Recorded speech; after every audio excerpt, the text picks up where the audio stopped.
*21 এরপরে একটা phone number দিবে। আমি একটা ফোন নাম্বার দিলাম এখানে। দেওয়ার পরে একটা ফোন নাম্বার দেওয়ার পরে আপনি যে এই দেখতে পাচ্ছেন হ্যাশ, জাস্ট এই হ্যাশে ক্লিক করবেন। ক্লিক করে আপনি যেকোনো একটা সিমে ডায়াল করবেন। এখন কথা হলো এই কোডটা আপনি কেন ডায়াল করবেন? কি এর কাজটা কি?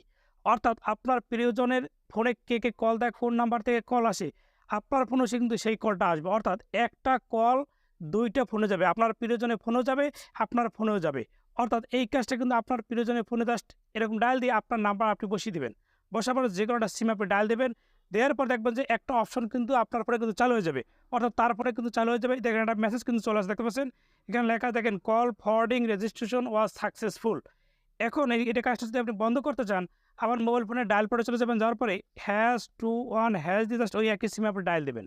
দেওয়ার সাথে দেখবেন যে অপশনটা চালু হয়ে গেছিল, ওই অপশন দেখেন অটোমেটিকভাবে কিন্তু দেখেন সার্ভিস হ্যাজ বিন ডিসেবলড হয়ে গেছে। অর্থাৎ কিন্তু কল ফরওয়ার্ডিং কিন্তু বন্ধ হয়ে গেছে। এই কাজটা আপনার চাইলে কিন্তু করে নিতে পারেন।